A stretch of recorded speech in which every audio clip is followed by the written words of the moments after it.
Okay जी। Screen आ गई आपके सामने।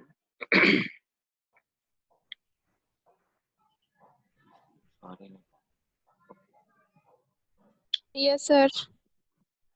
चलें जी।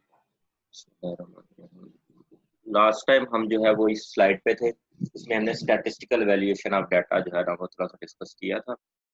आज थोड़ी सी इसकी जो है ना वो मैं जरा एक्सप्लेन कर देता हूँ और थोड़ा सा बाइक पहले वाली लाइन का तो कोई खैर वो generally determined using a comparison of population averages of the biogenous matrices such as AUC and CMAX। CMAX और AUC के एवरेज ले लें, अगर 30 पेशेंट वॉलंटियर्स हैं तो तीनों 30 के एवरेज AUC की एवरेज और CMAX की एवरेज ले लें और कंपैरिजन कर लें AUC को भी, और वो जो है वो विद इन प्लस माइनस 20% या फिर 80% टू 120% होना। ये जो दरमियान वाली स्टेटमेंट है, this approach term average bioequivalence involves the calculation of 90% confidence interval for the ratio of averages. ठीक है, 90% कॉन्फिडेंस इंटरवल आज हम कैलकुलेट करते हैं कि ये क्या होता है। ठीक है, to establish bioequivalence both AUC and CMAX for the test product should be within 180 to 125% of the reference product using a 90% confidence interval. तो ये मैं अभी ये मैंने लास्ट टाइम कैलकुलेशन की थी तो वो वैल्यूज कम थी, तो आज जरा ज्यादा वैल्यूज लेके तो हम इसको कैलकुलेट करते हैं। ये हमारे पास जी AUC की 30 वॉलंटियर्स का डाटा है। ठीक है, 30 क्या कि वॉलंटियर्स में हमने एक ड्रग एज रेफरेंस ड्रग दी, फिर उनको वॉश आउट पीरियड के बाद टेस्ट ड्रग दी, और उसके बाद उन दोनों टैबलेट्स के AUCs को हमने कंपैरिजन कर लिया। तो ये टोटल 60 वैल्यूज हैं, 30 रेफरेंस की और 30 टेस्ट की। तो हर वॉलंटियर में 2 वैल्यूज हैं। पहले हम इन दोनों का रेशो ले लें। कैसे आएगी? Test over reference. ठीक है, is equal to test over reference multiply by 100। 101.2% एक तोले में आ गई, और ये सब की हमने इसको ट्रैक कर लिया नीचे। तो ये सारी की सारी इंडिविजुअल जो पेशेंट उनके अंदर रेशोज आ गई हैं इनकी। ठीक है, अब हम इनका एवरेज लेना है। सबका एवरेज आपको पता है, एवरेज यहाँ से लेके उसको 30 तक तो ब्रैकेट क्लोज, इसी को इस तरफ ट्रैक कर लेते हैं। या अब इन दोनों की रेशियो जो है वो, या हम इन सब रेशियोज का एवरेज ले लें या इन एवरेजेस का रेशियो ले लें, बात एक ही है, वैल्यू सेम ही होगी। ठीक है, तो इसी को अगर हम नीचे कॉपी पेस्ट कर देंगे तो वो फिर इनकी भी रेशियो आ जाएगी। तो 99.7%।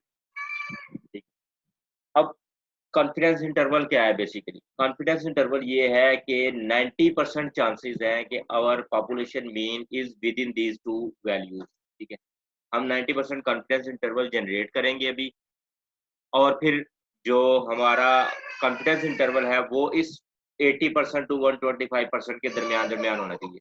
अगर हमारा कॉन्फिडेंस इंटरवल इससे बाहर चला जाता है, हमारी वैल्यूज में इतनी वेरिएशन है कि कॉन्फिडेंस इंटरवल 80 टू 125% के दरमियान नहीं आ रहा है, इसका मतलब है कि वो ड्रग जो है वो बायोइक्वलेंट नहीं है। ठीक है, उसके लिए हमें क्या क्या चाहिए? स्टैंडर्ड डेविएशन चाहिए। ठीक है, स्टैंडर्ड डेविएशन इस वैल्यू का ना, इनका रेशियो ऑफ मीन्स का स्टैंडर्ड डेविएशन क्या कैसे डिफाइन करते हैं? इज इक्वल टू STDEV, यहाँ से स्टार्ट करके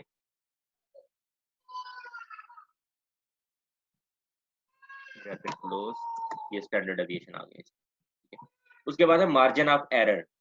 मार्जिन ऑफ एरर मीन के हमारे मीन से कितना ऊपर और कितने नीचे हमारे पास एरर का मार्जिन है। ठीक है, इस डाटा को देखते हुए। ठीक है, मार्जिन ऑफ एरर के लिए हमने क्योंकि 90% कॉन्फिडेंस इंटरवल करना है, तो यहाँ पे हम इसका कॉन्फिडेंस इंटरवल लिख सकते हैं इक्वल टू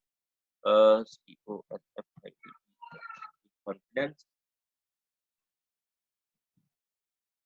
यहाँ पे अल्फा, अल्फा क्या है? बेसिकली जो लेवल ऑफ सिग्निफिकेंस मैंने आपको बताया हुआ 0.05 है, या पॉइंट, अगर हम 95% हमारा लेवल ऑफ कॉन्फिडेंस है तो अल्फा होगा 0.05। अगर हमारा इसमें हमने कॉन्फिडेंस इंटरवल 90% रखना है तो इसमें अल्फा जो है वो 10% है। 10% मीन के 0.1। फ्रैक्शन है ना, ठीक है, यानी 1 में से 0.9 हमारा कॉन्फिडेंस इंटरवल है और 0.1 हमारे पास मार्जिन ऑफ एरर है, कि इतना एरर हो सकता है, ठीक है। तो alpha is equal to 0.1 comma standard deviation ये है हमारे पास, ठीक, स्टैंडर्ड डेविएशन एंड फिर size comma size of population क्या है हमारे पास 30 पेशेंट्स हैं, 30 वॉलंटियर, इसको हम क्लोज करते हैं। ये हमारे पास आ गया मार्जिन ऑफ एरर 2.66493, ठीक है। तो इसमें फिर लोअर बाउंड्री और अपर बाउंड्री हमने सेट करनी है कि जो कॉन्फिडेंस इंटरवल है वो कहाँ से लेके कहाँ तक है। कॉन्फिडेंस इंटरवल हमेशा एक रेंज होती है, ठीक है। इसको हम यहाँ पे लोअर बाउंड्री मीन के इसकी जो मीन वैल्यू है माइनस मार्जिन ऑफ एरर और upper bound mean value plus margin of error, ठीक है। तो ये हो गया is equal to this is mean value minus this is margin of error, ठीक है, 97, फिर mean plus margin of error 102.4। तो 97% टू 102.4% हमारा जो है इसके अंदर 90% कॉन्फिडेंस इंटरवल है। हमारे पास जो एक्सेप्टेबिलिटी क्या है कि 80 टू 125%, तो ये बहुत ज्यादा क्लोज वैल्यूज हैं, ठीक है। इसका मतलब है कि these two drugs are definitely bioequivalent, कि इनका जो 90% कॉन्फिडेंस इंटरवल है that falls within 80 to 125% of the range, ठीक है। अब ये कॉन्फिडेंस इंटरवल का एक्चुअल मतलब क्या है कि प्रोबेबिलिटी है बेसिकली। हमारे पास 30 वैल्यूज हैं, तो इन 30 वैल्यूज को हम अगर 100 दफा इनके एवरेजेस कैलकुलेट करें, ठीक है, तो उनमें से 90% चांसेस ये है कि वो एवरेज इन दो वैल्यूज के दरमियान में फॉल करेगी। तो जो कॉन्फिडेंस इंटरवल होता है basically that is the range in which the probability of finding the population average, ठीक, कि हमारा पॉपुलेशन एवरेज इस रेंज के दरमियान दरमियान में है। जितना ब्रॉड होगा ये कॉन्फिडेंस इंटरवल, इतना मतलब है कि उतनी ही डाइवर्सिटी है आपके डाटा, ठीक है। अब 0.05 और 95% का क्या मतलब है, इसको आप इस तरह भी कर सकते हैं कि अगर हम 20 दफा इसकी एवरेज कैलकुलेट करें, 20 दफा इसकी एवरेज कैलकुलेट करें इस डाटा की डिफरेंट कॉम्बिनेशंस लेके, उनमें से 18 टाइम्स जो है वो एवरेज इसी रेंज के दरमियान में आएगी 97 टू 102.4%, ठीक है। दो दफा जो है वो बाहर हो सकती है मीन के 20 का 10% 2 हो गया, तो 2 टाइम्स या इससे less times this should be out of this range 97 to 102.4%, ठीक है। इसको और आसान समझने के लिए एक अगर हम अपनी देसी लैंग्वेज में बात करें, तो अक्सर हम ये एक टर्म यूज़ करते हैं कि जी 19-20 का फ़र्क है, ठीक है ना? 19-20 का फ़र्क ये है जब हम कहते हैं कि बस थोड़ा-सा ही फ़र्क है यार, 19-20 का फ़र्क है। 19-20 फ़र्क मीन के बहुत थोड़ा-सा जो है वो डिफरेंस है, कोई ख़ास डिफरेंस नहीं है, ठीक है। थोड़ा-सा इसी टर्म को हम अगर साइंटिफिकली ले जाएँ तो 19-20 का फ़र्क मतलब ये है कि जी there is no statistically significant difference, ठीक है। 19-20 अगर आप देखें तो बेसिकली ये भी 95% ही है, 19 जो है वो 95% होता है 20 का, ठीक है। तो अगर 19 अ 5% से ज़्यादा का डिफरेंस है तो फिर वो कहेंगे कि ये 19-20 का फ़र्क नहीं है, ज़्यादा का डिफरेंस है, ठीक है? तो वो फिर सिग्निफिकेंट डिफरेंस आ जाता है। तो स्टैटिस्टिकली सिग्निफिकेंस को आप याद रखने के लिए 19-20 वाली एग्ज़ाम्पल भी आप अपने ज़हन में रख सकते हैं कि 19-20 का फ़र्क जो है ये कोई साइंस भी है इसमें, ठीक है? एक जस्ट एक टर्म नहीं है हम यूज़ कर रहे जो। जी, जी। शराफत डेली आता स्पून से ही है, ये भी है।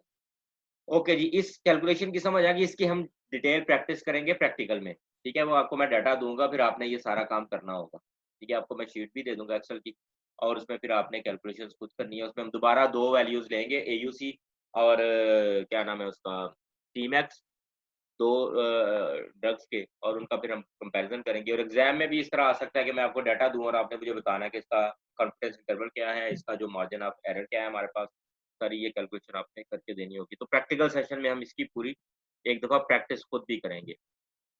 हैंड्स ऑन आप कह सकते हैं कि एक आपकी प्रैक्टिस होगी, ठीक है? अब आ जाते हैं वापस हम अपनी उस जो वो थी टॉपिक की तरफ। अच्छा जी, ये थोड़ा-सा जो बुक में से मैंने इसका स्क्रीनशॉट लिया है कि जी स्टैटिस्टिकल एनालिसिस का ज़रा जल्दी से रिवाइज़ कर लेते हैं। ये डिस्कस कर चुके हैं सारा कुछ, लेकिन फिर भी based on the log transform data, हाँ, ये एक नई टर्म है। लॉग ट्रांसफॉर्म डाटा का मतलब ये है कि आपके पास जो डाटा है वो एक्चुअल वैल्यूज़ है। उसको आप लॉग में कन्वर्ट करते हैं। जितनी भी वैल्यूज़ हैं उनके आप लॉग वैल्यूज़ ले लें, ठीक है? उससे ये होता है कि जो नॉर्मल डाटा होता है ना, उसको आप कहते हैं कि ये एक एक टर्म यूज़ होती है इसके लिए, नॉर्मलाइज़्ड डाटा, ठीक है? नॉर्मलाइज़्ड डाटा वो होता है कि जिसका दोनों तरफ जो है ना वो एक बेल शेप बनती है। जब हम डाटा को प्लॉट करते हैं, उसका एक कर्व प्लॉट करते हैं तो एक बेल शेप बनती है। मीन के वैल्यूज़ जो हैं वो जो जो बड़ी वैल्यूज़ हैं या जो मैक्सिमम वैल्यूज़ हैं वो दरमियान में है और उसका फिर कम होती जाती है।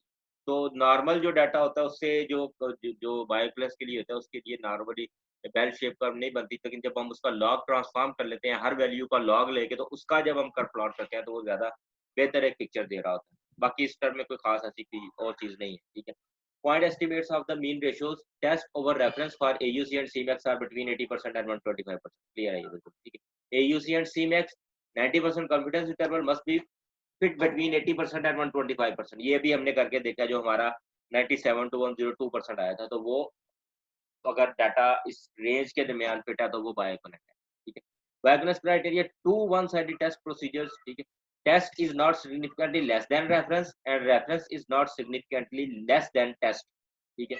इसको हम अगर उसी एक्सेल की शीट पे ले जाएं तो इसमें हम एक सिर्फ एक और रेशो अगर कर लें, जिस तरह लास्ट टाइम मैंने किया था कि ये टेस्ट ओवर रेफरेंस किया था, तो इसको हम रेफरेंस ओवर टेस्ट कर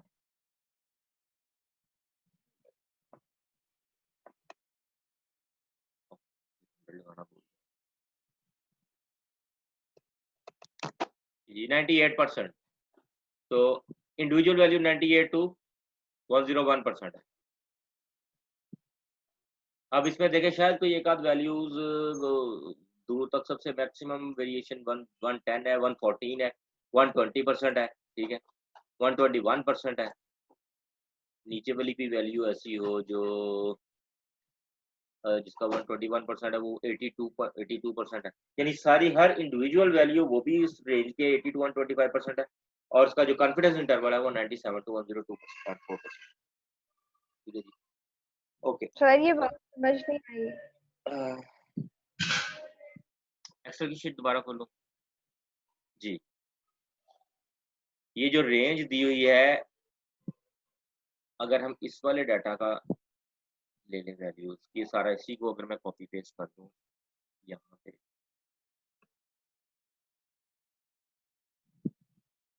3.8 एवरेज है, ठीक है? एवरेज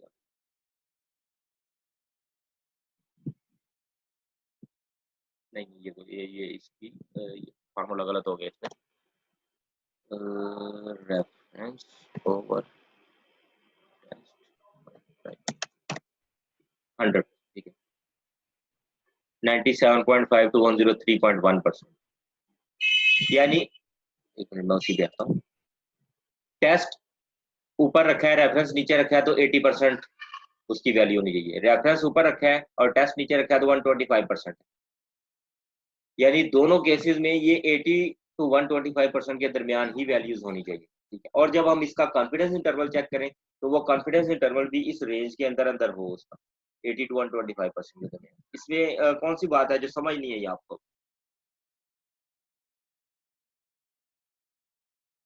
जी, एमन बोल रही थी।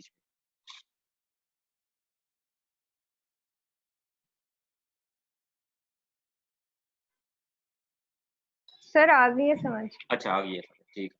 अच्छा, उसके बाद फिर नीचे जो स्टेटमेंट है, ये the statistical model typically includes factors accounting for the following sources of variation. Mean के जो सोर्सेज है वेरिएशन के, जिस जिस बेस पे दो टैबलेट्स में वेरिएशन आ सकती है। सीक्वेंस है कि जो सीक्वेंस ऑफ इवेंट जो हमने लास्ट टाइम वो दिखाया था कि सीक्वेंस 1 सीक्वेंस 2 है। Subject need nested in the sequence के, एक सीक्वेंस के अंदर किस तरह सब्जेक्ट्स को रखा हुआ है, पीरियड एंड ट्रीटमेंट, ठीक है?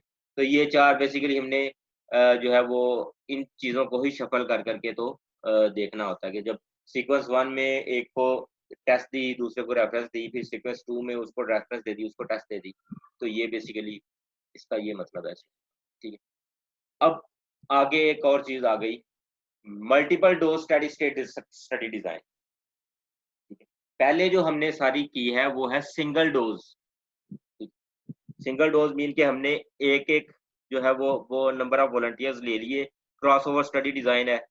क्रॉस ओवर मीन के एक ही वॉलंटियर को हमने पहले टेस्ट ड्रग दी, उसके बाद फिर हमने उसको वॉश आउट पीरियड का टाइम दिया, उसके बाद उसी को हमने रेफरेंस ड्रग दी, या एक को पहले रेफरेंस दी, दूसरे को टेस्ट दी, और फिर उनका कंपैरिजन किया। मल्टीपल डोजेज रेजिमेंट में हम के ये है कि हम एक वॉलंटियर को मल्टीपल डोजेज देते हैं और फिर स्टेडी स्टेट के ऊपर कंपेयर करते हैं उनको। ठीक है, पहली में हम उसका अब्जॉर्प्शन रेट कांस्टेंट, उसकी कंसंट्रेशन ऊपर जा रही है, फिर वो नीचे आ रही है, तो एक ही डोज दी और उसके बाद सैंपलिंग कर ली। मल्टीपल डोजेज में हमने मल्टीपल डोजेज देनी है उसकी, और फिर उसके स्टेडी स्टेट का वेट करना है, स्टेडी स्टेट को वेरीफाई करना है, फिर स्टेडी स्टेट के ऊपर उनकी जो पीके पैरामीटर्स हैं, सी मैक्स और AUC और सी मिनिमम वगैरह, वो भी देखते हैं क्या क्या है, उनको हमने कंपैरिजन करना है दोनों का, और वो फिर देखना है कि दोनों कंपेरेबल है या नहीं है। बायोकेमिस्ट्री स्टडी में भी performed using a multiple dose study design. ठीक हो गया जी। Study state randomised two treatment two way crossover study, ये टर्म जो है ना, ये याद आपको, और ये थोड़ी सी इनका पता होना चाहिए। स्टडी स्टेट मीन के स्टडी रैंडमाइज्ड मीन के हमने रैंडमली सिलेक्ट किए हुए हैं पेशेंट, ये नहीं है कि हम एक तरह के जो है वो इंडिविजुअल हमने फॉर एग्जांपल मेल और फीमेल दोनों किए हुए हैं, तो एक ग्रुप के अंदर हमने सारे मेल रख लिए हैं, दूसरे में सारे फीमेल रख लिए हैं। रैंडमली हमने उनको सिलेक्ट करना है। ठीक है, रैंडमाइज्ड कंट्रोल ट्रायल होता है। टू ट्रीटमेंट मीन के एक पेशेंट को हमने 2 ट्रीटमेंट देनी है, या एक वॉलंटियर को 2 ट्रीटमेंट देनी है, 2 टेस्ट देनी है। ठीक है, टू वे मीन के अपने 2 विंग्स बनेंगे हमारे, उसमें 2 का कंपैरिजन करना है। अगर ज़्यादा का कंपैरिजन करना हो, जिस तरह पीछे 1-2 स्टडीज़ थी, ये देखें, ये 3 वे है आप कह लें इसको। ठीक है, ये 4 वे आप कह लें। ठीक है, तो ये 2 वे है कि हमने एक टेस्ट और रेफरेंस ली, और एक दफ़ा टेस्ट दे दी, एक दफ़ा रेफरेंस दे दी, और 2 वे हो गया। Cross over study design, cross over की समझ आ गई आपको कि वॉलंटियर के ऊपर से 2 ट्रीटमेंट्स क्रॉस हो रही हैं। 2 ट्रीटमेंट्स एक ही वॉलंटियर को हम दे रहे हैं after the wash out period. Study comparing equal doses of the test and reference products in healthy adult subjects. 3 consecutive trough concentrations are determined to ascertain that the subjects are at steady states। आपको steady state concentration multiple doses regiment हमने बड़ी detail में पढ़ा हुआ है last semester. ठीक है ना, उसमें सी मिनिमम हमने कैलकुलेट करना सीखा था, सी मैक्सिमम कैलकुलेट करना सीखा था, और एक और चीज थी सी एवरेज एट स्टेडी स्टेट। ठीक है, तो तीनों चीजें हमने कैलकुलेट की हुई हैं। तो मल्टीपल डोजेज दे के हम उसके डाटा को लेके, तो उसके सी मिनिमम 3 कंसेक्टिव डोजेज के बाद सी मिनिमम देखेंगे, अगर तो वो सी मिनिमम तीनों टाइम पे सेम आ रहा है, इसका मतलब है कि हमारा स्टेडी स्टेट अचीव हो चुका है। ठीक है, उसके बाद फिर the last morning dose is given to the subjects after an overnight fast with continual fasting for at least 2 hours following the dose administration। इसमें ये है कि हम एक वॉलंटियर लिया, उसको हमने एक डोज दी, दूसरी तीसरी डोज दी, और हमें पता है उसकी स्टेडी स्टेट कैसे हमें पता चलेगी कि आ गई होगी, अगर मैं वैसे कंसल्टेशन चेक किए बगैर पूछूं आपसे, तो आप किस बेस पे कहोगे कि जी अब स्टेडी स्टेट आ गई होगी उसकी? कोई जवाब है किसके पास?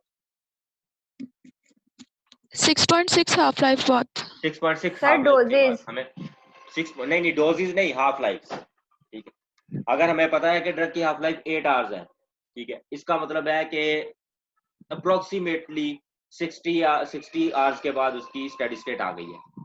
ठीक है, 6.6 हाफ लाइफ के बाद। ठीक, तो हम अगर उसको हर 8 घंटे के बाद डोज दे रहे हैं, तो हर 8 घंटे के बाद डोज देने में हमने उसकी जो है वो 7 या 8 डोजेज पे स्टेडी स्टेट आ चुकी होगी उसकी। ठीक है, 7th डोज पे आ गई होगी स्टेडी स्टेट, अगर उसकी हाफ लाइफ 8 आवर्स है और हम 8 आवर्स के बाद ही डोज दे रहे हैं, तो 7th डोज के ऊपर स्टेडी स्टेट आ चुकी होगी।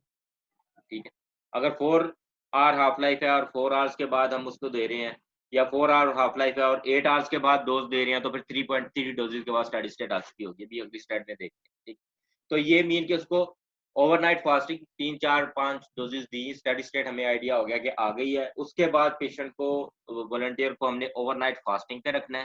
ठीक है, फिर मॉर्निंग में उसको डोज देनी है, और डोज देने के 2 घंटे बाद मजीद फास्टिंग पे रखना है। ठीक है, ताकि ड्रग जो है वो एब्जॉर्ब हो जाए और उसके ऊपर किसी भी किस्म का इन्फ्लुएंस ना हो उसका फूड का। ठीक है, 2 घंटे में नॉर्मली जीआईटी में से ड्रग सारी की सारी अगर एब्जॉर्ब होनी हो, तो वो हो ही जाती है या आगे चली जाती है। ठीक है, तो 2 घंटे तक उसको खाने के लिए कुछ नहीं देना, सिर्फ सिंपल 250 ml वाटर के साथ उसको टैबलेट देनी है हमारी। ठीक है, ये हम आगे कहानियों में डिस्कस करेंगे कि क्या क्या चेक करना होता है और वॉलंटियर क्या क्या ड्रामे कर सकता है। अच्छा, उसके बाद क्या है, blood sampling is then performed over one dosing interval. ठीक है, वन डोजिंग इंटरवल के लिए हम उसका ब्लड सैंपलिंग परफॉर्म करते हैं और उसके बाद उसको हम छोड़ देते हैं उस वॉलंटियर। ठीक है, और फिर उसका वॉश आउट पीरियड देखते हैं, कितनी देर में ड्रग सारी उसकी बॉडी में से एलिमिनेट हो जाएगी। फिर उसी वॉलंटियर को दोबारा लेते हैं, उसको मल्टीपल डोजेस देते हैं टेस्ट ड्रग की, पहले अगर रेफरेंस दी थी तो फिर उसकी स्टडी स्टेट का वेट करते हैं। स्टडी स्टेट को फिर हम वेरीफाई करते हैं by checking the 3 consecutive drug concentration उसकी सी मिनिमम, और फिर उसको हम टेस्ट ड्रग देते हैं और उसके फिर उसी तरह ओवरनाइट फास्टिंग के बाद डोज दे के 2 आवर्स तक उसको कुछ नहीं देना, और उसके बाद फिर जो है वो उसके सैंपल लेके डिफरेंट टाइम इंटरवल पे, और उनका फिर हम एयूसी उस पॉइंट पे करते हैं जब लास्ट डोज देके हमने इसके सैंपलिंग की है। ठीक है जी, ये देखें किस तरह करते हैं। रेफरेंस ड्रग दी हमने एक पेशेंट को, एक ग्रुप ऑफ पेशेंट को या एक वॉलंटियर को आप कह लें। ठीक है, उसके अंदर ये जो डाटा है ये हाफ लाइफ उसकी 4 आवर्स है। ठीक है, और 8 आवर्स के बाद हम डोज इंटरवल उसका 8 आवर्स रखा हुआ है, हर 8 घंटे के बाद डोज ले रहे हैं। तो उसमें ये पहली डोज लगी, सेकंड, थर्ड, फोर्थ, यहाँ तक स्टेडी स्टेट उसकी आ चुकी है ऑलमोस्ट। ठीक है, फिर ये 3 लेवल पे हमने कंसंट्रेशन फाइंड करनी है उसकी सी मिनिमम, ये 3 लेवल्स पे 1, 2 और 3, अगर ये तीनों सेम होंगी फिर यहाँ पे हम डोज देंगे। 3 मिनिमम कंसंट्रेशन हमने फाइंड की, अगर ये सेम है फिर हमने उसको बड़ी डोज दी। बड़ी डोज मीन के सॉरी, वो वाली डोज दी जिस डोज पे हमने उसके सैंपलिंग करनी है प्रॉपर। ठीक है, यहाँ पे हमने पहले से हम सिर्फ उसकी ट्रफ कंसंट्रेशन लेवल चेक कर रहे हैं, ये सारा डाटा कैलकुलेट नहीं कर रहे उसका, सिर्फ डोजेस देते जा रहे हैं और हमारे पास कैलकुलेशन में है कि इसकी हाफ लाइफ इतनी है, डोज इंटरवल इतना है, इतनी देर के बाद स्टेडी स्टेट आएगी।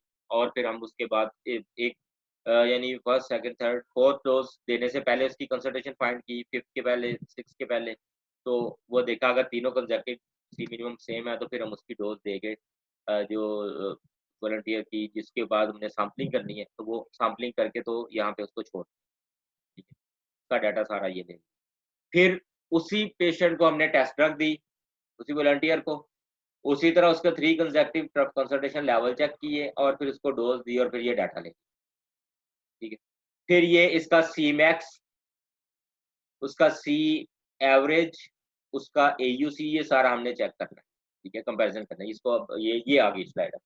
Pharmacokinetic analysis for multiple studies include calculation of the following parameter for एक subject: AUC 0 to T AUC, area under the curve during the dose interval. ठीक है, डोज इंटरवल जो है उसके दरमियान एरिया अंडर द कर्व क्या है।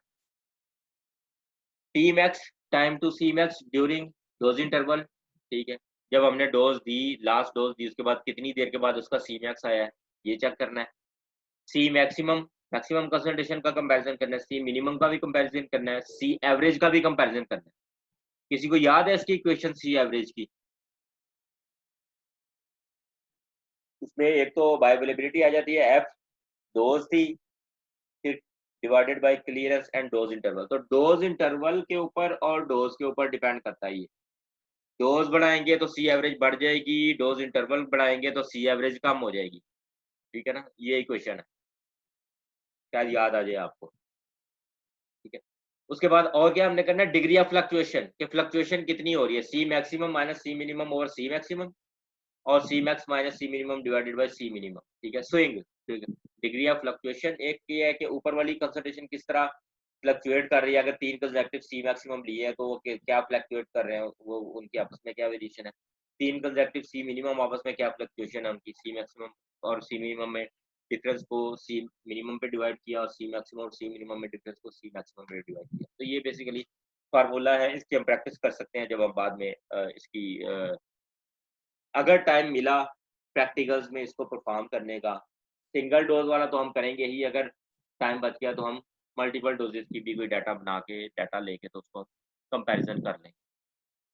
ठीक है जी, अब उसके बाद आ जाता है एडवांटेजेस इसके, कि क्या एडवांटेजेस हैं मल्टीपल डोजेज रेजिमेंट्स के। Determination of bioavailability using multiple doses reveals changes that are normally not detected in single doses. Single dose से हम क्या चीजें नहीं पता चलती हमें। ठीक है, for example non linear pharmacokinetics. Non linear क्या होता है कि जब डोजेस मल्टीपल दे रहे हैं हम, या ज्यादा, बहुत ज्यादा डोज दे दी सिंगल डोज, ठीक है, तो उसके बाद क्या हुआ कि जी सैचुरेशन हो गई उसकी, या तो एब्जॉर्प्शन साइड पे या उसकी ड्रग मेटाबॉलिज्म पे एंजाइम सैचुरेट हो गए। ये बड़ी डिटेल में हमने ग्राफ किया हुआ है कि जब एंजाइम सैचुरेट होते हैं तो फिर क्या होता है, ठीक है। उसका जो कौन सी चीज़ थी इसकी, माइकल्स मेंटन कांस्टेंट जो है वो इक्वेशन आपको याद होगा, ठीक है, Bmax, ठीक। तो मल्टीपल डोजेज रेजिमेंट में ये है कि जब हम डोजेज देते जा रहे हैं तो ड्रग जो है वो बॉडी के अंदर एक्यूमुलेट हो रही है ना। पिछली वाली ड्रग पहले अभी मौजूद है, हमने और ड्रग दे दी, फिर पहले वाली ड्रग मौजूद है, हमने और ड्रग दे दी। तो डोजेज देने से अगर पेशेंट अगर ड्रग नॉन लीनियर फार्माकोकाइनेटिक्स को फॉलो कर रही है तो वो भी हमें पता चल जाएगा। अगर नॉन लीनियर काइनेटिक्स को फॉलो कर रही है इसका मतलब ये है कि आपका सी एवरेज चेंज होगा ये, क्योंकि उसकी क्लियरेंस चेंज हो जाएगी। पहले जब हमने स्टार्ट की थी डोजिंग तब उसकी क्लियरेंस और थी, जब स्टेडी स्टेट आ गई और उसके सैचुरेशन हो गई एंजाइम्स में या उसकी किडनी में एलिमिनेशन पॉइंट पे सैचुरेशन हो गई तो उसकी क्लियरेंस भी चेंज हो जाएगी। जब उसकी क्लियरेंस चेंज होगी तो उसकी सी एवरेज भी चेंज होगी। अगर क्लियरेंस चेंज नहीं होती फिर सी एवरेज चेंज नहीं होगी, क्योंकि ना तो हम डोज चेंज कर रहे हैं ना हम डोज इंटरवल चेंज कर रहे हैं, ठीक है। जब मल्टीपल डोजेज दी तो फिर क्लियरेंस चेंज होगी सैचुरेशन की वजह से, फिर सी एवरेज भी चेंज होगा, ठीक है।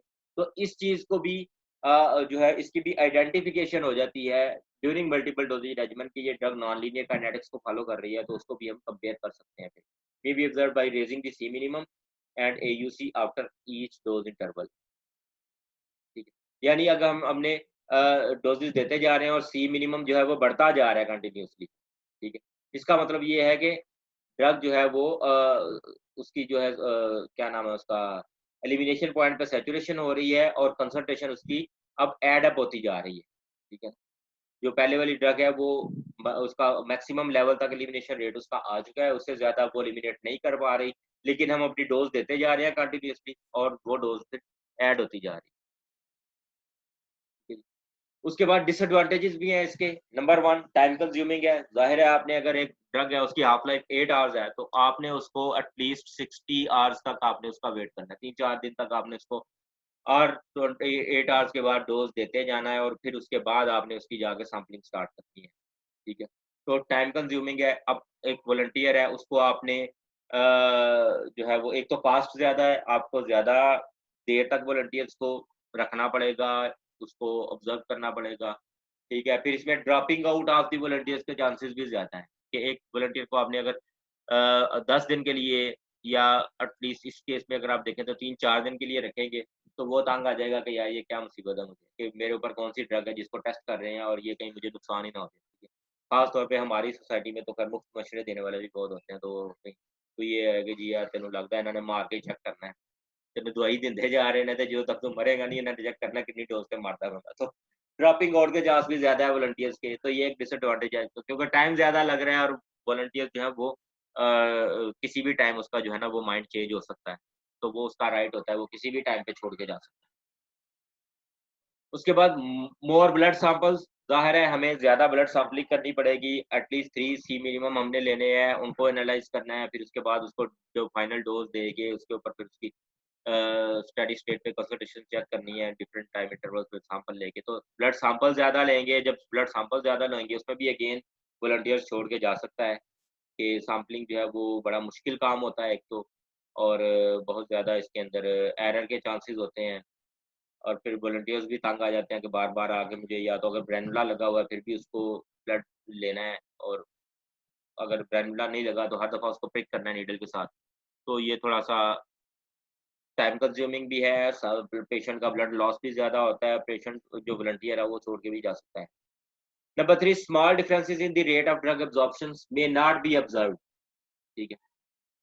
स्टेडी स्टेट के ऊपर क्योंकि रेट ऑफ ड्रग एब्जॉर्प्शन जो है वो उसको अच्छा पूरी स्टेटमेंट को देखें। Small differences rate of drug absorption may not be observed with steady state study comparison because C average depends primarily on the dose of the drug and the time interval between the doses, ठीक है। क्योंकि सी average का formula आपको याद है F D not over clearance और टा है, डोज इंटरवल के ऊपर और डोज के ऊपर वो डिपेंड करता है, ठीक है। तो हमने क्योंकि सी एवरेज का कंपेयर करना है तो उसमें एक्सटेंट ऑफ ड्रग एब्जॉर्प्शन जो है वो ज़्यादा इंपॉर्टेंट है, रेट ऑफ ड्रग एब्जॉर्प्शन ज़्यादा इंपॉर्टेंट नहीं है, ठीक है। तो अगर रेट ऑफ ड्रग एब्जॉर्प्शन में वेरिएशन है तो उसको आइडेंटिफाई नहीं कर सकता। Small differences in the rate of drug absorption may not be observed कि इसमें अगर स्मॉल थोड़ा-सा डिफरेंस है रेट ऑफ एब्जॉर्प्शन में क्योंकि हम इसमें कंपेयर क्या कर रहे हैं सी मैक्सिमम को, उसके सी एवरेज को और उसके एयूसी को, ठीक है। तो वो सारे के सारे basically extent of drug absorption है। इसमें हम टी मैक्स को नहीं कर रहे, उसका कि टी मैक्स जो है वो उसका जो रेट ऑफ ड्रग एब्जॉर्प्शन है वो, उसमें अगर थोड़ी बहुत वेरिएशन होगी तो वो आइडेंटिफाई नहीं होगा इसमें। तो ये एक इसका एडवांटेज है कि रेट ऑफ ड्रग एब्जॉर्प्शन में जो स्मॉल डिफरेंस है उसको ये आइडेंटिफाई नहीं कर पाता। ठीक है जी। तो ये आ गया जी multiple doses regiment study design. ठीक है, पहले हमने सिंगल डोज वाला किया, अब मल्टीपल डोज वाला है। इसमें भी वही 80 to 125% कॉन्फिडेंस इंटरवल उसका जो है वो उसकी जो एक्सेप्टेबल रेंज है। ठीक है जी। अब एक और हम तरीका जो हमने किया हुआ था clinical end point B study. Clinical end point में क्या होता है, ये भी एक randomised double blind placebo controlled parallel design study comparing test product reference product and placebo product. इसमें हमने क्योंकि ब्लड सैंपलिंग नहीं करनी होती, क्लिनिकल एंड पॉइंट देखना होता है कि वॉलंटियर है अगर या वॉलंटियर में हमने कोई एंड पॉइंट देखना है, फॉर एग्जांपल कोई या फिर पेशेंट है। Normally clinical end point patients में ही होगा अगर कोई एनाल्जेसिक यूज करनी है, ठीक है, या कोई एंटीबायोटिक यूज करनी है जिसका एंड पॉइंट हमने ये देखना है कि एब्सेंस ऑफ दी इन्फेक्शन है, ठीक है, इन्फेक्शन खत्म हो गई है। तो उसमें ग्रुप ऑफ पेशेंट लेंगे, ये पैरेलल स्टडी डिजाइन होगा ना। पैरेलल ये है कि हम इसके दो ग्रुप्स बनाएंगे, एक ग्रुप को एक ड्रग देंगे, दूसरे ग्रुप को दूसरी ड्रग देंगे, ठीक है, और फिर एक तीसरा ग्रुप भी बना सकते हैं जिसको हम प्लेसिबो देंगे। ठीक है, क्योंकि समटाइम्स ये होता है कि ये थोड़ा सा साइकोलॉजिकल इफेक्ट भी होता है इसका। और डबल ब्लाइंड का क्या मतलब है? डबल ब्लाइंड मीन के जो पेशेंट है उसको भी नहीं पता कि उसको कौन सी ड्रग दे रहे हैं, उसको हम टेस्ट ड्रग दे रहे हैं, रेफरेंस ड्रग दे रहे हैं, या उसको हम प्लेसिबो दे रहे हैं। ठीक है, 3 ग्रुप्स बना लेंगे हम इसके, एक को टेस्ट ड्रग दी, एक को रेफरेंस दी और एक को प्लेसिबो दिया। ठीक है, फिर उसके बाद हम उनके देखेंगे कि एंड उनका जो क्या रिजल्ट्स आए हैं। ठीक है, a placebo arm is usually included to demonstrate that the treatments are active and the study is sufficiently sensitive to identify the clinical effect in the patient population enrolled in the study। Double blind में क्या है कि patient को भी नहीं पता, plus जो physician है या जो डॉक्टर है जिसके थ्रू हम मेडिसिन दे रहे हैं उसको भी हम नहीं बताते कि किस ग्रुप को हमने क्या देना है। ठीक है, ये सिर्फ जो स्टडी कंडक्ट कर रहा है उसी को पता होता है कि वो किस ग्रुप को क्या दे रहा है। ठीक है, तो अभी जिस तरह आजकल ये सुनने में आया कि कोई कंट्रोल ट्रायल उन्होंने शुरू किया हुआ है इसके ऊपर, जो हाइड्रोक्सीक्लोरोक्विन है इसकी कोरोना पेशेंट्स के अंदर, तो वो भी रैंडमाइज कंट्रोल ट्रायल है, डबल ब्लाइंड है कि वो डॉक्टर्स को भी नहीं पता कि किसको वो क्लोरोक्विन दे रहे हैं और किसको जो है वो प्लेसिबो दे रहे हैं। और वो चेक करके देख रहे हैं कि जी क्या आता है इफेक्ट, वो प्लेसिबो दिया है 10 पेशेंट को प्लेसिबो दिया है, 10 को जो है वो ड्रग दिया है क्लोरोक्विन हाइड्रोक्सीक्लोरोक्विन।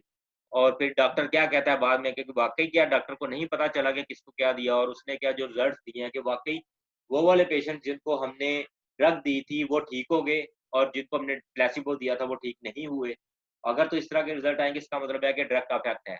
लेकिन अगर इस तरह के रिजल्ट नहीं है, डॉक्टर खुद ही कहता है कि ये चाहे एक ग्रुप में से 10 बंदे थे उसमें से 6 ठीक हो गए, दूसरे ग्रुप में से भी 7-8 ठीक हो गए हैं, इसका मतलब है कि वो उस ड्रग का कोई इफेक्ट नहीं है, ये किसी और वजह से ठीक हो रहे हैं। तो randomised control trial double blind में ये होता है कि पेशेंट को भी नहीं पता और डॉक्टर को भी नहीं पता कि किस पेशेंट को क्या जा रहा है। ठीक है, ये अच्छा प्लेसिबो की समझ आ गई आपको कि समटाइम्स डॉक्टर भी थोड़ा सा बायस्ड हो जाता है। अगर उसको पता हो कि हम ये ट्रीटमेंट दे रहे हैं तो वो फिर उसकी ऑब्जर्वेशन भी वो उसी तरह करेगा कि इसको हमने ड्रग दी हुई है तो उसका इफेक्ट आना चाहिए। फॉर एग्जांपल अगर वो ब्लड प्रेशर चेक कर रहा है तो उसको पता है कि ये ब्लड प्रेशर वाली मेडिसिन इसको दी हुई है तो वो ब्लड प्रेशर उसका कम होना चाहिए। तो अगर वो कम नहीं हुआ तो वो उसको दोबारा चेक करेगा कि जी इसको तो हमने ड्रग दी थी तो ये कम क्यों नहीं हुआ। लेकिन अगर उसको नहीं पता होगा कि हमने टेस्ट दी है या प्लेसिबो दी है तो जो उसके पास फाइंडिंग आएगी वो उसको उसी तरह रिपोर्ट कर देगा कि जी ये टैबलेट देने से इसका ब्लड प्रेशर कम हुआ है, इस पेशेंट का नहीं हुआ। तो मे बी जिसका नहीं हुआ उसमें हमने प्लेसिबो दी हुई थी, जिसका हो गया उसके अंदर ड्रग दी हुई थी। ठीक है, in some cases use of placebo may not be included for safety reasons. Some time ये होता है कि हमने पेशेंट का ट्रीटमेंट फॉर श्योर चाहिए होता है हमें। ठीक है, पेशेंट के ऊपर इस तरह का तजर्बा नहीं कर सकते कि जिसकी डिजीज ऐसी है कि उसको हम प्लेसिबो दे के तो चेक करते फिरेंगे जी। अब हमें तो पता है ना प्लेसिबो दे के इफेक्ट नहीं आएगा, तो लेकिन पेशेंट को तो ट्रीटमेंट चाहिए है, तो इस सेफ्टी कंसर्न की वजह से समटाइम प्लेसिबो इंक्लूड नहीं भी करते हैं। Primary analysis for diagnosis is determined by the evaluating the difference between the proportion of patients in the test and reference treatment। ये भी वही उसी तरह कि कितने पेशेंट्स जो है वो टेस्ट ड्रग में ठीक हुए, कितने पेशेंट रेफरेंस ड्रग में ठीक हुए और कितने प्लेसिबो में ठीक हुए। क्या प्लेसिबो में अगर बिल्कुल ठीक नहीं हुए तो बेसिकली एक प्लेसिबो जो है वो आप कह सकते हैं कि नेगेटिव कंट्रोल होता है। और considered as therapeutic cure at the end of study. Therapeutic cure को हम जो है वो हमारा पास एक जो है कह सकते हैं कि इंडेक्स है थेरेप्यूटिक क्योर, इसकी बेस के ऊपर हमने डिसाइड करना है कि ये पेशेंट के जो ड्रग है उसका इफेक्ट आ रहा है या नहीं आ रहा। ठीक है, ये मेरे ख्याल में टाइम इसका आउट हो रहा है, तो क्वेश्चन आया तो जल्दी से पूछ लें जी।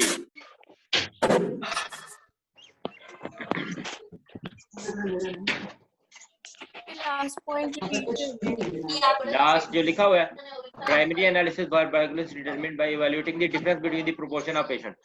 फॉर एग्जांपल हमने एक ग्रुप में 20 पेशेंट लिए हुए हैं, उनको टेस्ट ड्रग दी, दूसरे ग्रुप में भी 20 पेशेंट लिए हुए हैं, उनको हमने रेफरेंस ड्रग दी। ठीक है, अब हम देखेंगे कि जी टेस्ट जिसको हमने टेस्ट ड्रग दी थी 20 में से 16 ठीक हो गए, जिसको हमने रेफरेंस दी थी उसमें 20 में से 20 के 20 ठीक हो गए। ठीक है, तो इस चीज को फिर हम कंपेयर करेंगे, एक तरफ 16 पेशेंट ठीक हुए, एक तरफ 20 पेशेंट ठीक हुए, तो ये क्या सिग्निफिकेंटली इनके अंदर डिफरेंस है या नहीं है। एक तरफ 16 की वैल्यू है, एक तरफ 20 की है, या आप कह लें कि 20 में से जिसको रेफरेंस ड्रग दी 20 में से 15 ठीक हो गए, जिसको टेस्ट ड्रग दी उसमें से 14 ठीक हो गए। इसका मतलब है कि दोनों के रिजल्ट्स मिलते जुलते हैं, दोनों का एंड पॉइंट सेम है। लेकिन अगर एक में 20 में से 15 ठीक हो गए रेफरेंस में, टेस्ट में से 20 में से 6 ठीक हुए,